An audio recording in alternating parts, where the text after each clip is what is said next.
What's up, everybody? Ben Cruz here, the head of sports programming at Vover, and welcome to another episode of One and Done here on Vover. The concept of One and Done is very simple. One guest, one question, one answer. That's it. We're looking to bring you the best guests and the best questions on every show, which will lead to the best answers.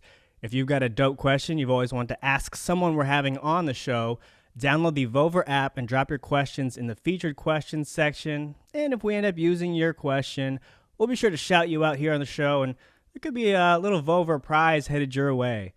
Very excited about today's episode. We welcome one of the funniest people I've ever met and worked with in my career. You've seen her incredible work that includes the comedy Vacation Friends that dropped this past August, which also happens to have two of my current favorites in Lil Rel and John Cena, and her hilarious HBO special, Mama, I Made It.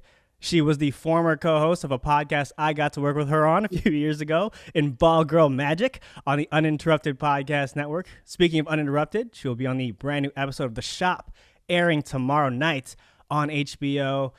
And of course, you can catch her currently in the fifth and final season of HBO's smash hit series, Insecure, absolutely crushing it as Molly Carter. When we first met, I only knew her as Yvonne, but now that she's damn near taking over the world here, I've got to pay my respects. And from here on out, only call her by her first and last name, Yvonne Orji. Welcome to One and Done. This isn't my question, just a greeting, but how are you doing today? I feel like the introduction is going to be longer than the actual podcast. I was like, yo, I need you to introduce me for everything. You have my number. Just let me know. Anytime you walk into a room, I got you. And, just announce you. You're my official announcer. Like, let's get ready to rumble. Like, you're that guy. Yeah, it's the wrestling fan in me, That's just I gotta go over the top with this stuff. Well, again, you've been doing press for the show, and again, thank you so much for coming on. So I'm sure you've been wondering what my one question is going to be. So I'm going to fire it off now. Are you good? I'm ready. What is it? Oh no, whose baby is it? And is that? And I'm like, oh, how'd you know? That was no, that was actually question number. That was plan B if you didn't like this question. All right, Yvonne. So when you look back on your journey as an actress and a comedian, and your journey with Insecure as Molly, what about your evolution as Yvonne as a person, and your evolution as Molly as a character is most similar? And what about those evolutions is also the most different, aside from Molly being a fictional character? Yeah, it's funny because when we started this series, it was kind of like, oh, I don't know that I know a person like this. And then it's like Molly started teaching me things, and then I started teaching her things. And then sometimes we were in front of one another, and now we're kind of parallel. Yeah. And I think the evolution that we're both at is this place of being at peace with, who you are. And like discovering who you are, and like being at peace with what you find, the good, the bad, the indifferent, and then figuring out what to do with that stuff, right? Because I think sometimes when we find out things about ourselves, it's this need to like, or desire to like hide or like cover the not so sexy parts. And, I'm definitely in a place where it's discovering, it's uncovering, and, dealing and being.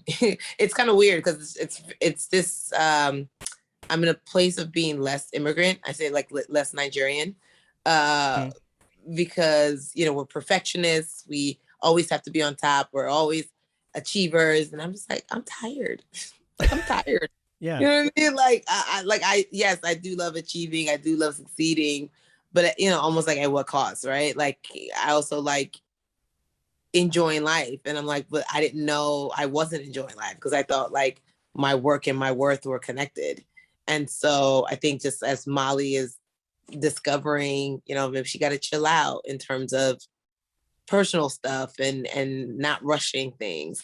It's like, I'm like, I got to chill out with only ever rushing things, and just like trying to be the best at something for the first time. It's like, you just got here. Like, like you're not going to be the best. You're going to be okay. You're going to be good, but like, do you have to be the best? Also, like, who said you have to be the best and why right now in this thing? Give yourself grace and the space to naturally evolve, or actually ask yourself tough questions like, is this what I really want to do?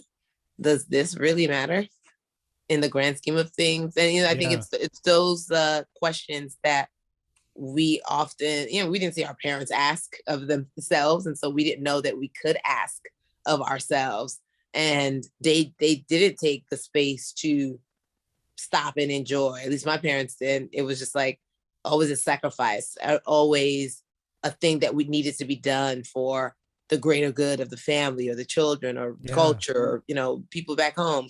And I'm just kind of trying to kind of circumvent that in my life and in future generations, if that makes sense. No, I'm glad you said that, because I'm also the son of immigrant parents, and it's the same vibe, right? The same energy, where I feel that as well, where I'm allowing myself sometimes to like ask for breaks, or like take a break from like the world asking of me. And like, I didn't know that was a thing, because to your point, like if you don't see your parents doing it, right, like it's tough to push yourself to do the same thing. So I think it's really important and awesome that you're coming to that realization. And like, I'm also probably a little bit slower, but I think I'm kind of turning that corner as well. But I think it is really important, just kind of for our mental well-being, to just do that, to take that space for ourselves. And I think that's awesome. And to see obviously the success that you've had, and still learning that lesson, I think is incredible. So yeah, because when we do it, we're considered lazy, right? It's like, as children of immigrants, it's like, how dare you don't get to pause, you don't get to stop, you don't get to there's so many things you don't get to do, and it's just like, well, no, I want to, like, I think I can. Like, who said I don't get to? And also, like, at the point to which they said it, where was life then? Like, that was a different time. So yeah, I'm going to. Yes. Yes. And it's not considered lazy. It's considered actually, it's going to help me be more productive. Absolutely. Well, there we go. Yvonne, that's it. That's your one and done experience. I wanted to throw it to you to plug anything you've got going on. Obviously, you got the show, so please plug that. Any new projects of anything else you've got going on, but the floor is yours, man. Absolutely. Well, thank you. As you know, HBO every Sunday, 10 p.m. and Insecure every Sunday on HBO and HBO Max. I have my book, Bamboozled by Jesus, How God Tricked Me into the Life of My Dreams, available wherever books are sold, and audiobooks as well. And I am narrating the audiobook. Yearly Departed comes on Amazon Prime this December. Just lots of good stuff in the pipeline. Yvonne, you're the best. Thank you so much for coming on One and Done, and hope to have you on again soon. And best of luck with everything else moving forward. Thank you. Bye. Thank you. Bye.